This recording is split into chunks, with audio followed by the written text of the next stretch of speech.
Bonjour à tous. Que vous soyez cycliste ou motard, vous avez peut-être déjà eu envie d'emmener votre enfant avec vous pour une balade, mais comment le transporter en toute sécurité? C'est tout de suite dans Contact.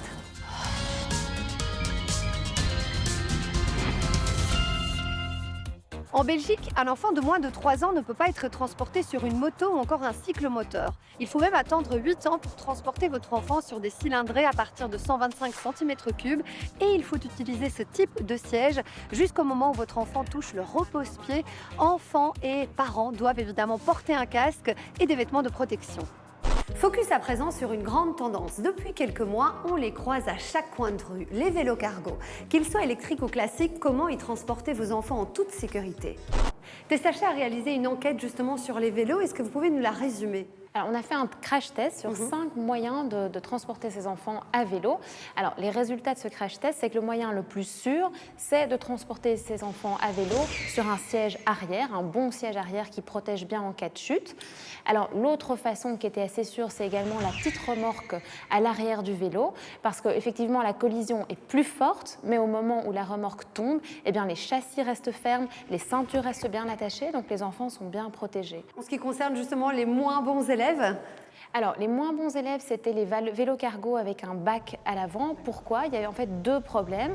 Le premier problème, c'est que dans un cas, il y a une ceinture qui a lâché, donc il y a un petit mannequin qui a carrément volé en dehors de l'habitacle. Dans l'autre cas, les ceintures se sont un peu relâchées, donc les mannequins ont été vraiment secoués très fort. Il y en a quand même un qui de nouveau est sorti.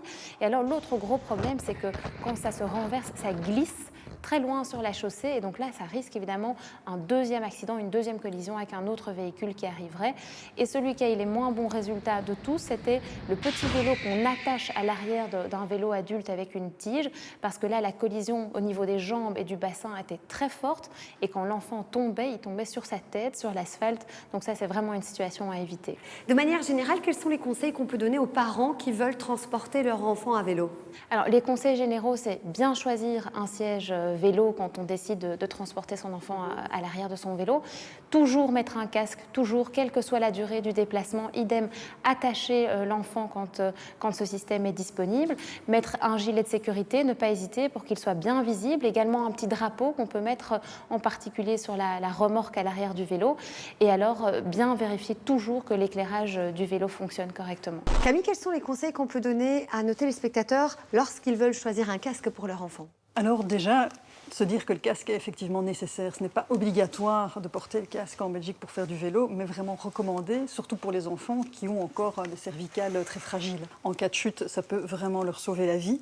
Il faut prendre un casque qui est adapté et ajusté à l'enfant. Donc pas essayer de prendre un casque pour adulte qui va brinque-baller sur sa tête et qu'on va serrer un petit peu trop fort avec les lanières.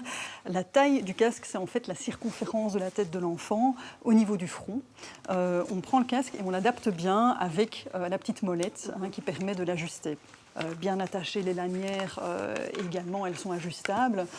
L'idée, c'est aussi d'utiliser un casque jusqu'à ce qu'il subisse un choc et après de le remplacer. Par exemple, vous le faites tomber de l'armoire où l'enfant se casse la figure à vélo et se cogne la tête. Il faut remplacer le casque, sinon il ne jouera plus son rôle pour d'autres accidents à venir.